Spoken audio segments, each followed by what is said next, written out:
Hello, everyone. I'm Jericho, and on behalf of Group 1, I would like to introduce you to our marketing strategy presentation for our new home fitness concept, the Peloton Miro.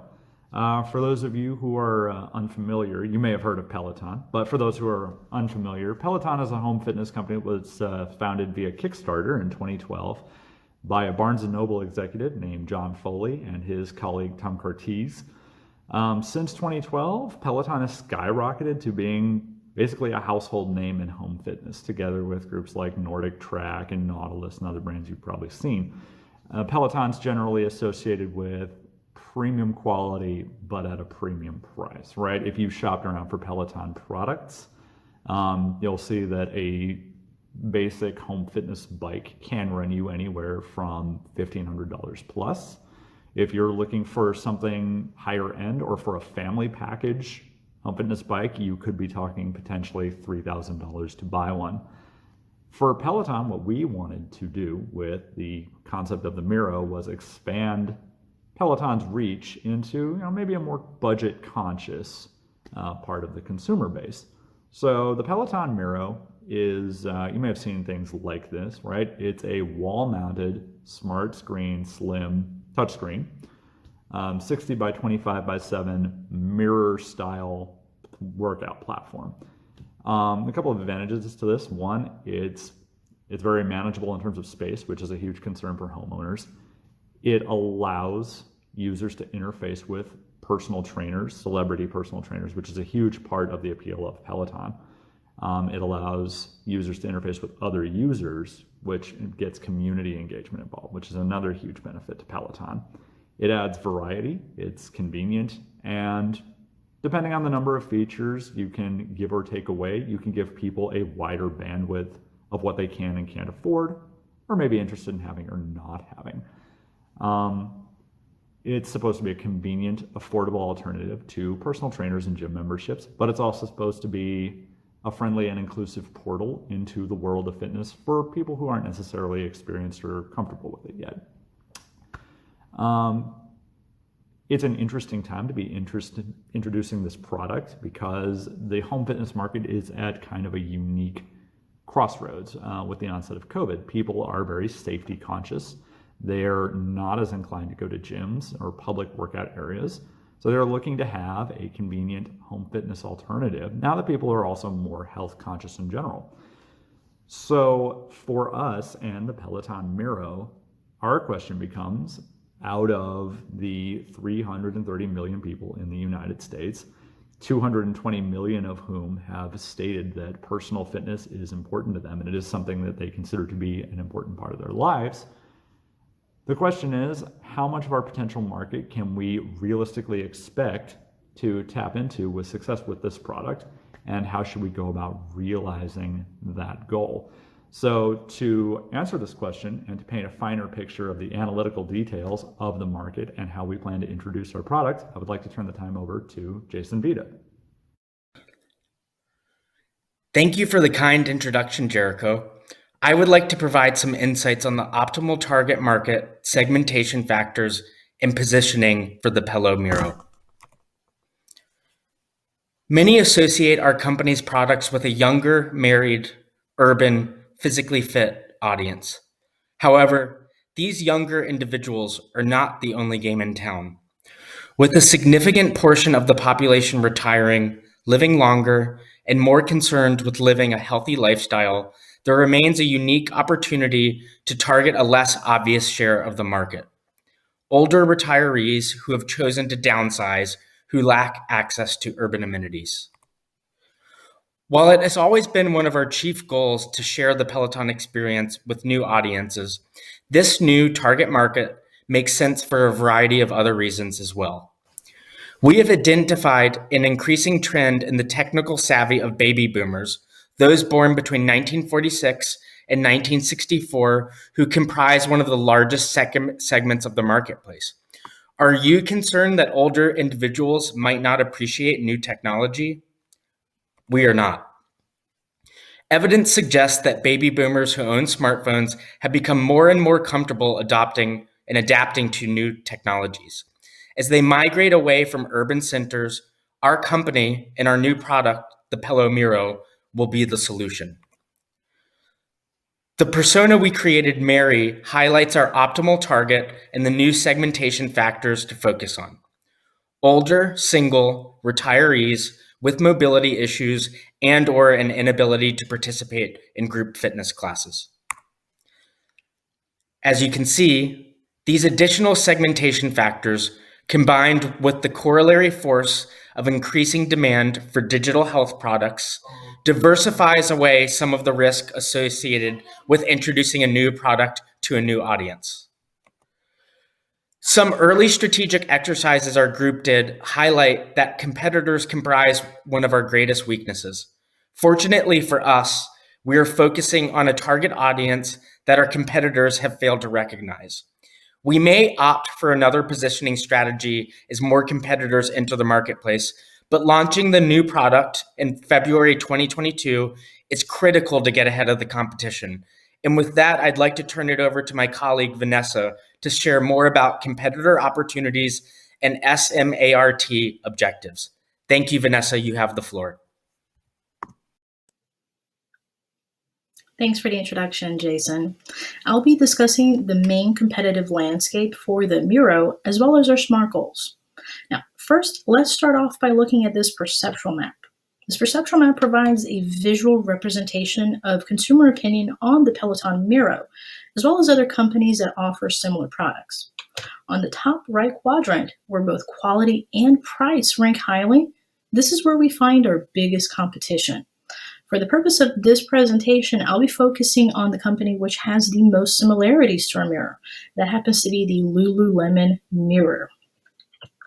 Now let's weigh some of the benefits and drawbacks of the Miro before we go into how we here at Peloton stand out from the competition. Now, the Miro does have an impressive array of workouts for its customers, 21 in total. It also has a high-quality product that offers the convenience of an at-home gym and trainer. On the other hand, it is a costly product. It's not readily available globally. It's also a product that has a very particular and limited customer base. Now, a few moments ago, Jason discussed our target market and our persona, Mary, as well as our goal of bringing the Peloton experience to that new consumer group. Our Miro has a lot of the same benefits as our competition, features such as a wide variety of workouts and a high-quality product. What makes the Miro special and what makes our position unique in the market is our attention to our unique attributes. Right now, that happens to be our senior target market. We offer workouts specifically targeted for senior customers that takes into consideration possible physical limitations they might have. We're also positioning ourselves to comply with Medicare standards so that our customers have an affordable option to promote a healthy lifestyle. Now, Dee is going to be going over some of these details in just a few moments, so hang tight. Looking at the competition and looking at where we stand, I think it's pretty clear to see that we are uniquely positioned to provide a product that nobody else in the market has available. I think that makes us the number one option. Now, let's switch tracks for a moment and take a look at our SMART goals. Now, the idea here is to put forth an encompassing goal or goals that will help us achieve our end result. That's a successful launch of the Peloton Miro. To do this, we have to be smart about our goals. We have to set specific, measurable, attainable, realistic, and time-bound targets. Now, that means that our SMART goal is to launch a new, accessible, and minimal Peloton product that complements the existing product ecosystem. The Peloton Miro, targeting customers like Mary, the dedicated nurturer, and results in Peloton's expanded market share by 15% in the at-home exercise market by February of 2022. We believe that these goals will have the most successful outcome to getting everything started off right for us and to getting our product out to our consumers as quickly as possible. Now, for the next steps in our marketing strategy, I'm going to go ahead and pass things off to Kelsey. Thanks, Vanessa. Like she said, I'll be covering the first portion of our marketing strategy, including going over the 4 Ps: product, pricing, promotion, and place, before handing it off to Dia to run through our implementation timeline and wrap us up. First, I want to go into a little more detail about our product, the Peloton Miro. As we've been highlighting throughout this presentation, the key founding pillar of Peloton we're really focusing on here is accessibility. Peloton has already been able to bring boutique fitness into the homes of individuals all across the world, so we feel now is the perfect time to really dig into making our product and brand even more accessible by targeting a market segment that is oftentimes ignored, as previously discussed. The Peloton Miro is a mirror that can be propped up with a stand or hung on the wall to provide the individual exercising the ability to see and correct their form while continuing to watch the instructors leading their class. The screen will be a fully functional touchscreen to make navigation simple and quick and allow the user to filter based on various different aspects, such as class type, class length, maybe their favorite instructor, fitness level, and so on. The idea behind the design of this product is to be compact, not creating a huge footprint or taking up a lot of space in your home. There will be options to include equipment such as dumbbells, resistance bands, yoga mats and blocks, jump ropes, and more. While individuals can choose to add equipment to their purchase or use what they already have at home, equipment is not a requirement for all workouts. There are plenty of classes already available on the Peloton application that require no equipment at all, and the decision to purchase or add on equipment can always be made at a later date. The base price for the Peloton Miro will be $1,375. Options to add equipment will be offered in multiple packages or a la carte. If you only want a set of 2-pound dumbbells, that's no problem. If you want a mat to work out on, a jump rope, maybe some resistance bands, that's also an option. We're wanting to make this as customizable as possible to better suit each individual's specific exercise needs. Just like with other Peloton products such as the bike and tread, low-cost financing options will absolutely be an option for qualified individuals. As is standard with all Peloton products, there will be a monthly subscription fee to access all available content through the application. This includes yoga, Pilates, dance cardio, strength, stretching, and so much more. While we will start out offering the Peloton Miro through the website and retail storefronts, as well as over the phone, our hope is to use this product as a way to partner with exclusive third-party vendors in the future, which Dia will outline a little bit further in our implementation timeline. Since we are focusing this product specifically on our persona of Mary, we want to place our promotional materials in places where she will see it. We'll utilize Facebook for social media advertising versus other avenues, due to the fact that 50% of individuals surveyed over 65 and 73% of individuals surveyed over ages 50 to 64 utilize this as their primary social media platform. We also want to put a focus on television advertising. As indicated by Nielsen Media Research, women and men aged 50 and above make up the bulk of daytime TV viewing. We'll utilize this information to target this market segment with television advertisements during daytime TV, such as talk shows, game shows, news, and soap operas. With that, I'm going to hand it over to Dia to discuss our planned implementation timeline and wrap us up. Thanks so much, Kelsey. I'm going to be highlighting some of Kelsey's marketing strategies in our implementation timeline for the Peloton Miro.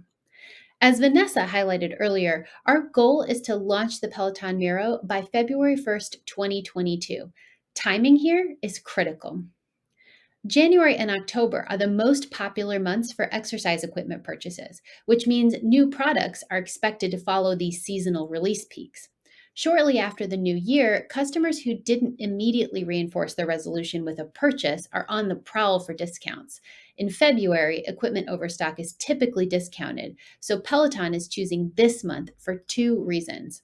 Number 1, fitness consumers are looking to invest in equipment, so the Peloton Miro becomes a high-end, competitively priced option for serious buyers. Number 2, insurance companies only cover approved durable medical equipment, or DMEs, and since insurance deductibles reset at the beginning of the year, this gives Peloton time to submit the Peloton Miro for approval and distribution before 2023. October 2021 is all about building anticipation. We're going into October assuming our product development, beta testing, and production is complete and on time. Peloton is going to release promotional product photos, device dimensions, key features, release date, and purchase price. Along with price will come consumer financing. We'll be offering payments as low as $30 per month for 48 months and 0 to 2% APR for qualifying customers. In November 2021, we'll focus on Medicare enrollment. There are 3 steps to becoming a DME. First, Peloton will be applying for a National Provider Identifier, or NPI. These are issued by the National Plan and Provider Enumeration System, or NPPES, and required to submit a device for DME approval. Next, Peloton will complete the Medicare enrollment application. They will provide product specifications and medical applications to verify rehabilitation relevance. Finally, Peloton will work with a Medicare administrative contractor. The MAC is regionally specified, so since the Peloton Miro will begin distribution in the United States, Peloton will work with various representatives as expansion occurs. In December 2021, contracts will be finalized with third-party vendors and medical device suppliers. As a consumer product, the Peloton Miro will be available for purchase online at Peloton retail locations and selective third-party fitness equipment providers. As a medical tool, the Peloton Miro will be available for distribution through hospitals, specialists, and rehabilitation centers. In January 2022, we'll launch a marketing blitz leading up to launch and mitigate last-minute risks. At this point, the DME approval should be complete for the United States. Once the product launches, the next few months will be spent stocking medical suppliers and beginning the expansion process into all countries Peloton services today, which includes Hawaii, Alaska, Puerto Rico, United Kingdom, Canada, and Germany. February 2022 is launch time. This is where we shift our focus into metric measurement so that we can determine if our strategic decisions were successful. To ensure Peloton Miro's success, we will focus on measurements that not only validate performance, but also inspire long-term growth. Our 3 primary data inputs will be sales metrics, DME claims, and sentiment analysis. Sales revenue will be tracked initially week over week for the first 90 days post-launch, and then month over month for the first year of production. Sources will include Peloton Online, Peloton Retail, and participating medical device suppliers. Key performance metrics will include total revenue, market share percentage, and average time for conversion. As a point of comparison, in FY20 Q4 after Lululemon acquired Miro, their quarterly revenue increased by 24% as compared to 2019. For DME claims, we'll monitor results from the top 3 adult rehabilitation hospitals: Shirley Ryan Ability Lab in Chicago, Tier Memorial Hermann in Houston, and Spalding Rehabilitation Hospital in Charleston. And for sentiment analysis, or voice of the customer, we'll conduct text mining through post-purchase surveys, social media, and web articles to identify trending topics, favorite features, and top issues. Since large data sets are needed for feedback accuracy, this collection process will begin 90 days post-launch. The feedback will increase the effectiveness of future marketing strategies, as well as track the health of the Peloton brand alongside the release of Peloton Miro. Let's take a moment to quickly recap what we covered in this presentation today. Jericho kicked us off with an introduction into the Peloton Miro product, sharing a market overview and deeper insight into the Peloton brand. Jason dove into our target markets, highlighting how Peloton is diversifying away much of the risk associated with introducing a new product to a new audience through segmentation. Vanessa expanded our opportunity landscape by sharing our competitors and their location as compared to Peloton in the perceptual map. She also reiterated our SMART goal going into our product launch.